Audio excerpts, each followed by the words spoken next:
This is 3.2 day 1, and we're in our second example of doubling and half-life. We talked about in the last example that we've got our doubling formula, and we've got our halving formula. The one that we're going to use in this particular problem is the halving formula, half-life.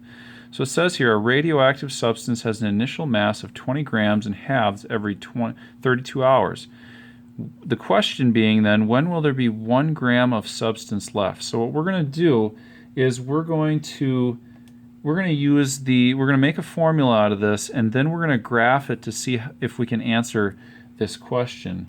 And it'll be a little bit of a process for the graphing part, but we'll see what we can do.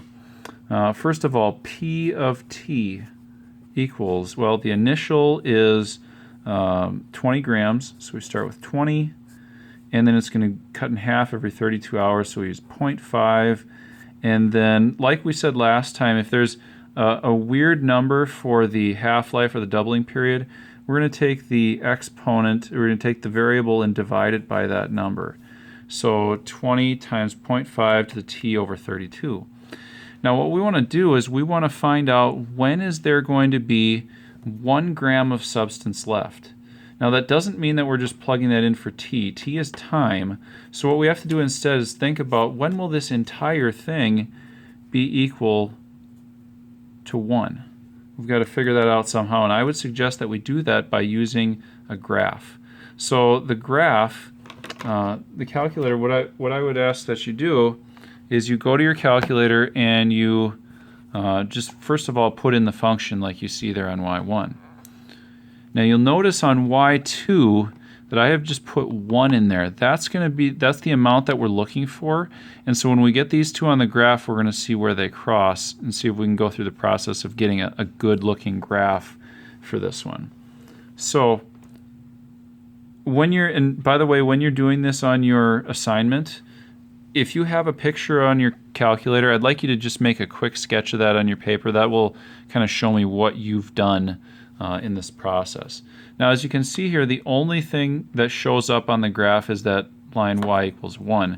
We don't have nearly everything we need here, and keeping in mind that our function was 20, that was the initial value, so that means we need to go up to at least 20 in our window. So I'm going to change the y max to 20, and I know it's not going to go below 0, so I'm going to change the minimum to 0.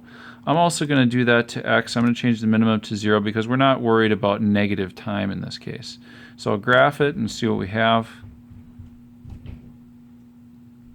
All right, it looks like we have some of the graph, but notice that they're really far apart here. We want to find out where those two lines are going to cross. They'll cross somewhere over to the right, so I guess I just need to get a lot farther over to the right. I'm going to go really big on this one just to see. I'm going to go to 100 because I know it's a long ways over there. So now I graph this, and it looks like we're getting a lot closer. Now just to be really sure, I'm going to double this thing, and I'm going to go to 200 because I think that'll take care of it for this graph.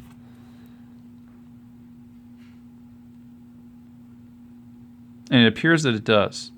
So now if we want to solve this, the solution is going to end up being where those two graphs cross right about there, and so I need to use my intersect feature on the calculator. So I'm going to go to second, trace, go to intersect, and like you've done before, I know it's a little hard to see with the numbers getting away, but I'm just going to get as close as I can to where I think that value is, and if these are the only two equations on my graph, I can just hit enter 3 times, and it should get me what I'm looking for.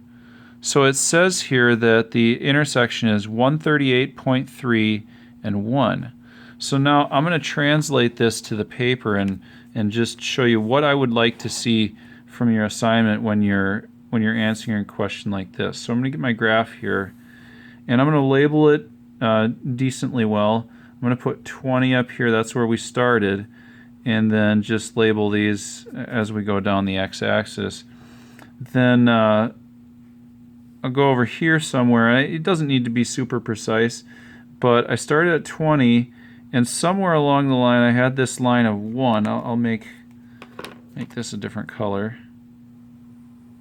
So there's the 1, And then my other line's coming down like this from my calculator. It crosses somewhere over here.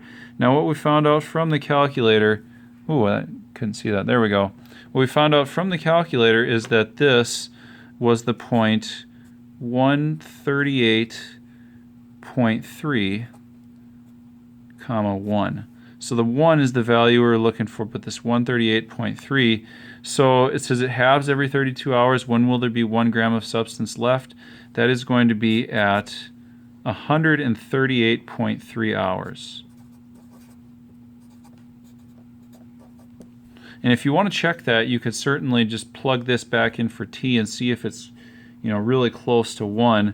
But that is about as good as we can get for this situation. So you're going to solve it. You're going to by using your calculator, but please again make sure that you make some sort of sketch in your notes about what you saw on your calculator screen.